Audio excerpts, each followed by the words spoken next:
Grâce à Dieu. Grâce à Dieu. Que Dieu vous bénisse tous. Que le Saint-Esprit vienne illuminer, ouvrir la compréhension, enlever les écailles qui couvrent la vision spirituelle, la vision de la volonté de Dieu pour votre vie. J'aimerais que vous ayez cette bénédiction. Je veux que cette bénédiction arrive jusqu'à vous. Parce que tant que le Saint-Esprit n'enlève pas les écailles qui gênent notre vision spirituelle, notre compréhension de la parole de Dieu, nous allons rester aveugles, nous allons continuer aveugles en relation aux choses de Dieu. Dieu est esprit. Le royaume de Dieu est spirituel. Le royaume des cieux est spirituel. Donc, pour que tous puissions comprendre Dieu, sa voix, comprendre sa volonté, nous devons nous immerger dans le monde spirituel, qui est la parole de Dieu qu'elle nous montre, les saintes écritures. Donc, voyez mes amis, que parfois, la personne connaît la parole de Dieu, elle connaît la Bible, comme les Juifs connaissaient très bien la Torah, les prophètes, les psaumes, mais ils ne comprenaient pas les choses spirituelles. Et pour cela, ils ont souffert et ils souffrent. Voyez, hier nous parlions ce que le Seigneur Jésus a dit. Si quelqu'un m'aime, c'est important que vous compreniez cela. Si quelqu'un m'aime, il gardera ma parole. Ce n'est pas la garder dans un coffre-fort, non. Ce n'est pas la laisser exposée à la poussière dans le salon, enfin, sur une étagère. Non, si quelqu'un m'aime, il gardera ici, il gardera en lui, dans son cœur, dans sa pensée. Il gardera ma parole et mon Père l'aimera. C'est-à-dire, si nous aimons Dieu, Dieu nous aimera aussi. Donnant, donnant. Si quelqu'un m'aime, il gardera ma parole et mon Père l'aimera. Nous viendrons, voyez, le genre d'amour que le Père délègue, le Père, le Fils et le Saint-Esprit nous délèguent. Si quelqu'un m'aime, il gardera ma parole et mon Père l'aimera. Nous viendrons à lui et nous ferons notre demeure chez lui. C'est très grand. Vous croyez en cela? Je crois. Lorsque nous aimons Dieu, il nous aime. Lorsque nous le méprisons, il nous méprise aussi. Et il a dit cela au souverain sacrificateur un jour.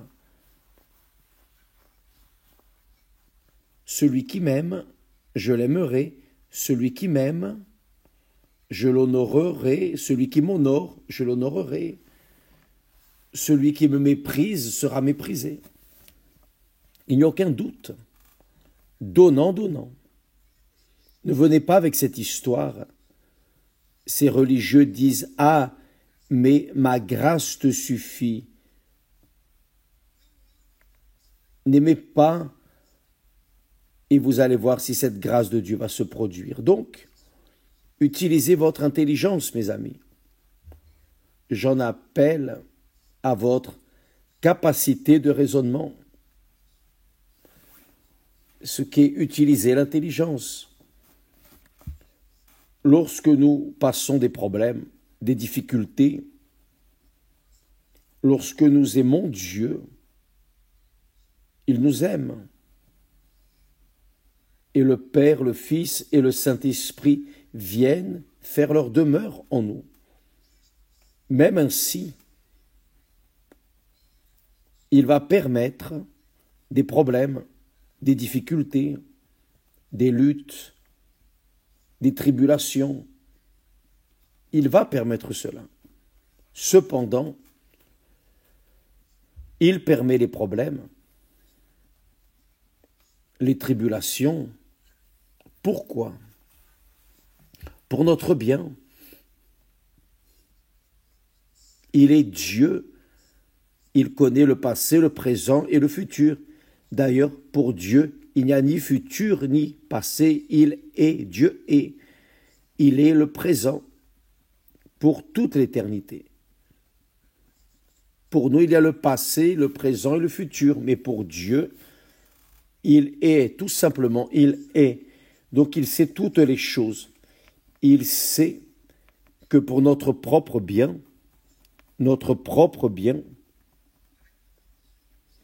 pour que nous apprenions à vivre par la foi, et vivre par la foi, c'est vivre dans sa dépendance.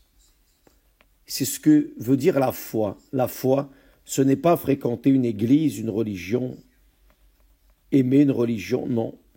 La foi, c'est vivre dans la dépendance de Dieu. Et pour vivre dans la dépendance de Dieu, vous devez avoir une relation avec lui. Et qu'est-ce qui vous fait avoir une relation avec lui? L'amour, quand vous l'aimez. Et vous dites, mais comment puis-je aimer une personne que je ne vois pas, que je ne touche pas, que je ne sens pas? C'était le cas de Job, par exemple. Job était un homme qui craignait Dieu. Il ne le connaissait pas. Job ne connaissait pas Dieu. Et il était fervent. Il craignait Dieu. Dieu lui-même a dit, un homme intègre, droit, craignant Dieu, et qui se détourne du mal. Mais il ne connaissait pas Dieu.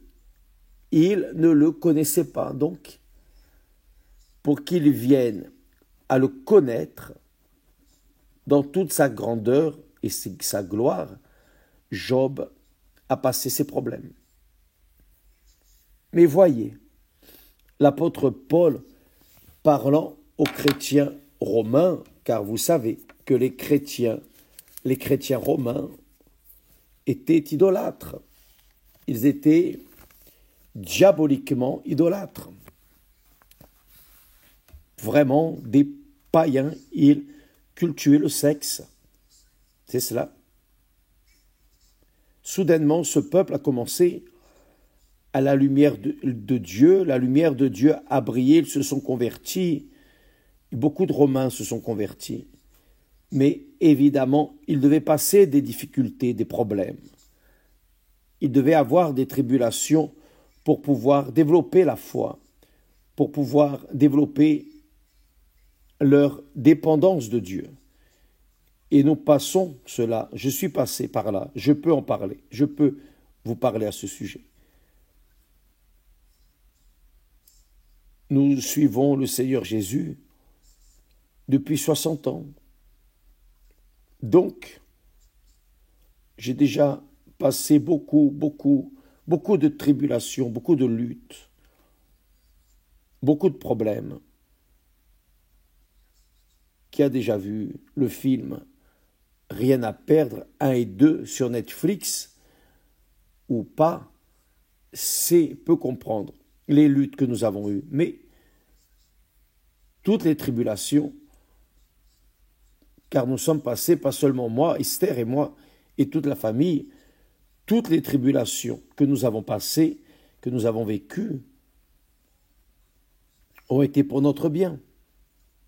Donc, Paul parle aux chrétiens romains récemment convertis, ils étaient des enfants dans la foi. Il dit, nous savons du reste que toute chose concourt au bien de ceux qui aiment Dieu.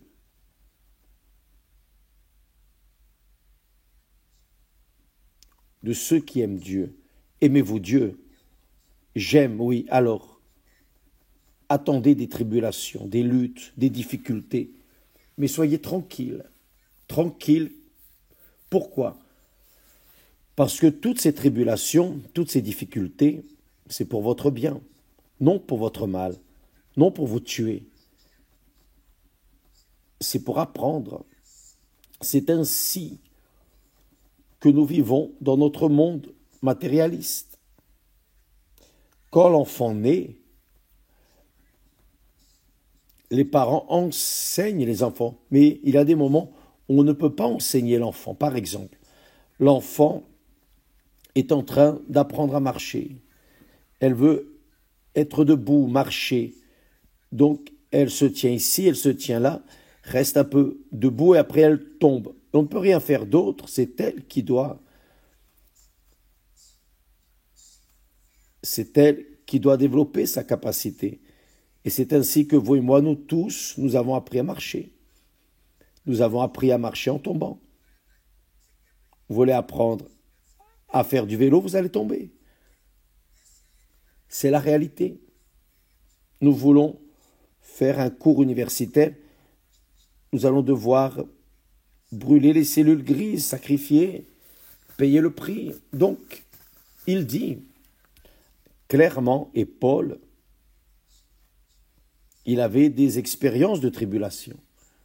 Un homme qui souffrait, un homme qui gémissait, à tel point qu'il pensait que la mort pour lui était un gain, mourir. Donc il dit, il a vécu, il enseignait par l'Esprit aux chrétiens, les nouveaux chrétiens. Nous savons du reste que toute chose concourt au bien de ceux qui aiment Dieu. Le Seigneur Jésus a dit, si vous m'aimez, gardez ma parole. Celui qui m'aime, garde ma parole. Il garde ma parole. Et mon Père l'aimera. Nous viendrons et nous ferons en lui notre habitation. Donc, qui aime Dieu a la garantie de la bénédiction. Il n'a même pas besoin de prier au Dieu bénis-moi, non. C'est déjà déterminé, c'est déjà prophétisé, c'est déjà garanti. Celui qui m'aime sera aimé de mon Père. Je l'aimerai et nous viendrons, le Père, le Fils et le Saint-Esprit, nous viendrons et ferons en lui notre demeure. Maintenant, voyez que ce genre d'amour que Dieu requiert, ce n'est pas cet amour faux, vulgaire, humain, non, d'intérêt personnel, non. C'est un amour où la personne se livre, elle se rend, qui aime, donne sa vie, qui aime, donne sa vie pour la personne aimée. Ça, c'est la réalité. C'est le mariage. Le mariage, c'est ça. C'est quelque chose de sérieux, de divin. C'est Dieu qui l'a créé. Donc, mes chers amis, aimer n'a rien à voir avec des émotions, des sentiments, le cœur, des sensations. Non, ça, c'est l'amour de ce monde. Un amour diabolique qui trompe, qui fait les personnes trahir et être trahies. L'amour de Dieu est pur. Dieu requiert cet amour pur. Si j'aime Dieu, je sacrifie ma vie pour lui. Je sacrifie ma vie pour lui. Et comment puis-je sacrifier ma vie pour lui? En donnant aux autres, à mon semblable, ce qu'il m'a donné. Ça, c'est l'amour. Ça, c'est l'amour. C'est un amour véritable, un amour pur. Lorsque nous aimons les personnes, quand le pasteur aime les brebis, il aime Dieu. Mais si le pasteur n'aime pas ses brebis, il n'aime pas Dieu. C'est la réalité. C'est la pure réalité. Et le pasteur, le bon berger, le bon pasteur, donne la vie pour ses brebis. N'est-ce pas ce que le Seigneur Jésus enseigne? Donc, Paul dit, nous savons du reste que toute chose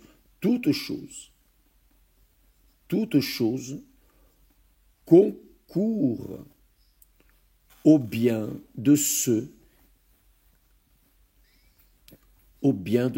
qui aiment Dieu, de ceux qui sont appelés selon son dessein. Dieu veut faire en chaque être humain sa demeure. Mais comment va-t-il répondre à sa volonté, descendre sur une personne qui le méprise, qui le dédaigne, qui ne pense qu'à lui que lorsqu'elle va à l'église? C'est difficile pour cette personne de recevoir le Saint-Esprit. C'est difficile. C'est difficile. Car la personne doit aimer véritablement. Et le début du le principe du premier grand commandement, d'aimer Dieu par-dessus tout, c'est de garder, d'observer sa parole, d'obéir à sa parole. Et pour obéir à la parole de Dieu, pour obéir à la volonté de Dieu, vous devez contrarier votre volonté. Vous devez renier votre volonté. Vous ne pouvez pas suivre vos caprices, vos désirs, vos volontés, répondre à vos volontés et à celles de Dieu, car elles se font face. Elles s'opposent. La volonté humaine n'est pas la volonté de Dieu. La volonté de Dieu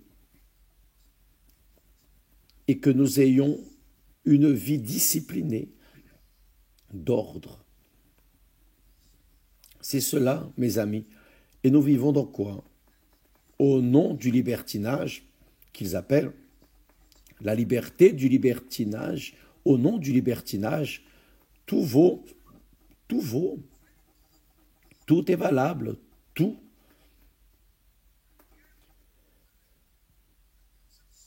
Même des absurdes que nous ne pourrions jamais imaginer.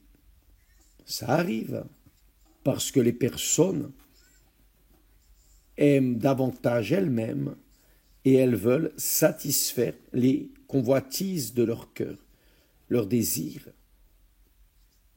leurs projets personnels. Et la volonté de Dieu reste de côté, bien sûr. Mais si elle se tourne pour faire la volonté de Dieu, elle devra contrarier sa chair, n'est-ce pas? Donc, le Seigneur Jésus est très clair dans sa parole. Il ne laisse aucun doute. Il dit, si quelqu'un m'aime, il gardera ma parole. Si quelqu'un m'aime, il gardera ma parole. C'est écrit. C'est très fort. Il dit, si quelqu'un m'aime, il gardera ma parole. Ma discipline, mon ordre, ce qui est correct. Ce qui est correct est correct, et ce qui est erroné, on laisse de côté. Vivre une vie en accord avec la justice qui est correcte. Il gardera ma parole, et mon Père l'aimera. Mon Père l'aimera. Si quelqu'un m'aime, il gardera ma parole, il observera ma parole, et mon Père l'aimera. Nous viendrons à lui et nous ferons notre demeure chez lui. Donc, vous voulez recevoir le Saint-Esprit, vous devez payer le prix. Ce n'est pas juste penser à Dieu quand vous allez à l'église. Ce n'est pas penser à Dieu quand vous allez mercredi et dimanche à l'église. Non, 24 heures sur 24. Quand nous avons une alliance avec Dieu, quand nous aimons le Seigneur, nous pensons à lui, nous pensons toujours à lui. Quelque attitude que nous prenions, nous avons deux options. Suivre ce qui est correct ou suivre ce qui est erroné. Faire ce qui est correct ou erroné. Je me rappelle d'une personne qui a reçu le Saint-Esprit et elle a dit: évêque, c'est intéressant. Quand j'ai reçu le Saint-Esprit, j'ai reçu tant de joie, d'allégresse. Elle a parlé de ses expériences et elle a dit: vous savez que en cet instant, normalement, je prendrai un morceau de papier, je le jetterai par terre, mais cette fois-ci, non. J'ai cherché une poubelle pour lancer le papier. Et s'il n'y a pas de poubelle, je mets dans mon sac. Et quand je suis dans un endroit où il y a une poubelle, je le jette. Une chose simple, banale, futile, mais importante, car elle a reçu l'esprit de la justice, le Saint-Esprit. Maintenant, vous commencez à comprendre quand le Seigneur Jésus dit: cherchez premièrement le royaume et la justice de Dieu. D'abord le Saint-Esprit, sa gouvernance du royaume de Dieu. Qui est le roi du royaume de Dieu? C'est l'Esprit de Dieu, c'est Dieu lui-même. Donc, laissez-le gouverner votre vie. Dites: je veux, je sers, je suis, je me livre. Efforcez-vous pour faire ce qui est correct. Faire ce qui est correct. Non faire quelque chose plus ou moins. Non. Il faut que cela soit 100%, mes amis. Peut-être que vous dites: mais c'est très fort, c'est beaucoup exigé. Non. Car quand vous faites la chose erronée, vous savez que vous allez cueillir les choses erronées. Oui ou non? Donc, quand vous sacrifiez pour faire ce qui est correct, vous allez cueillir les fruits de ce que vous avez semé qui est juste. Donc, aimer Dieu, ce n'est pas seulement sentir. Je ne sens pas dans mon cœur, oh non. Je sens la conscience, j'ai dans ma conscience cette certitude, cette conviction qu'il est mon Seigneur. Donc, je veux faire tout ce que je peux. Et jusqu'à la dernière goutte de sang, je veux le servir librement et spontanément. Et vous savez, entre nous, je vais faire 80 ans. J'ai pratiquement ça déjà. Je pourrais être en train de me reposer. Si j'avais travaillé pour le monde, si je travaillais pour moi, je me serais déjà mis à la retraite. Mais comme je sers mon Seigneur, je ne vais jamais être à la retraite. En aucune façon. Parce que je veux servir mon Seigneur. Car je l'aime. C'est un amour conscient, un amour véritable. C'est le mariage. C'est le mariage. Quand on se marie, le mariage est une analogie de notre alliance avec Dieu. Vous le saviez, le mariage sacré est une analogie de l'alliance entre les personnes, entre les couples et Dieu. Ne me demandez pas: ah, mais mon mari n'accepte pas, mon épouse n'accepte pas. Le mariage, C'est ça. Le mariage, ce n'est pas un jeu, une tentative. Ah, je veux être heureux. Non. Quand la personne se marie, elle veut rendre l'autre heureuse car elle aime. Qui aime veut le meilleur pour la personne aimée. Donc, je veux la rendre heureuse. J'aime Dieu, donc je veux que mon Dieu prenne plaisir en moi. Je veux plaire à mon Seigneur. Et parce que je veux lui plaire, alors, il va satisfaire les désirs de mon cœur. C'est cela, mes amis.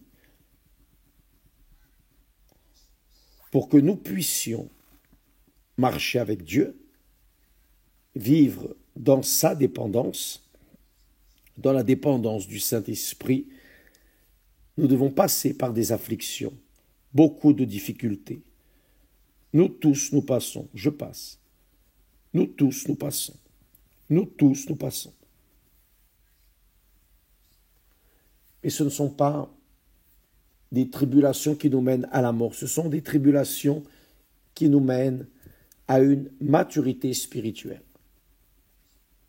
une expérience spirituelle.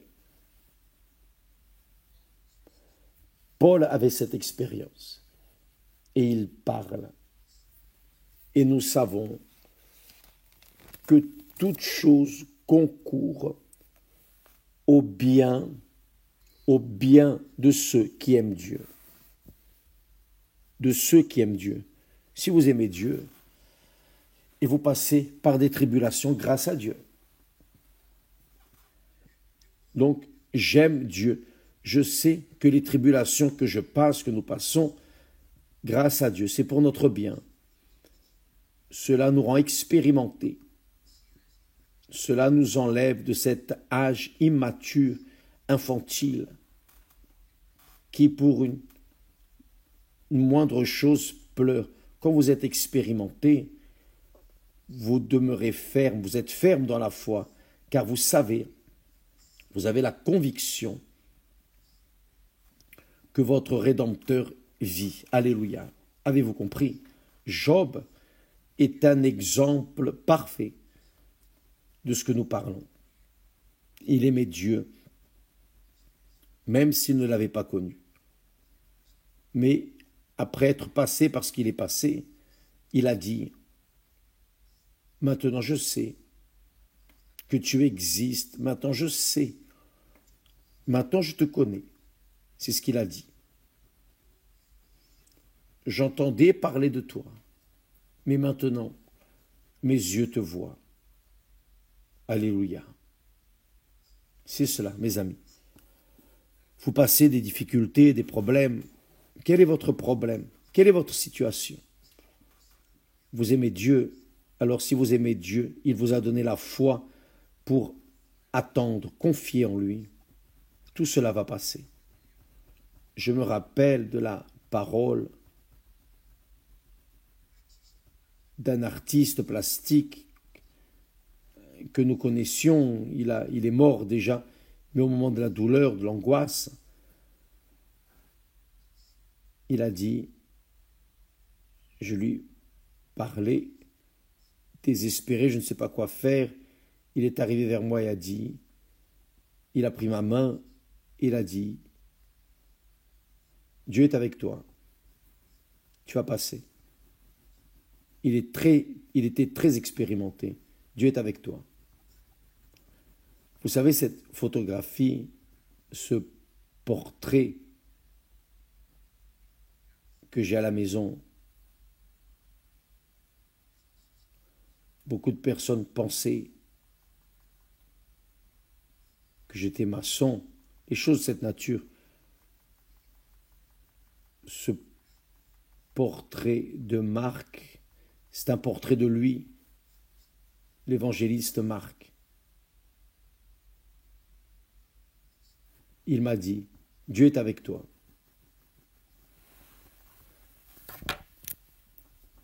Et je n'oublie jamais ça. Et réellement, après cette parole, je me suis réanimé et j'ai commencé à lutter Et je ne focalisais plus le problème que nous vivions, mais je focalisais celui qui est l'auteur de ma foi, celui qui est l'auteur de ma vie. Et la chose a passé, Dieu a écouté, il est avec nous, il est avec tous ceux qui l'aiment. Vous l'aimez, mes amis, vous pouvez être sûrs, vous pouvez sourire.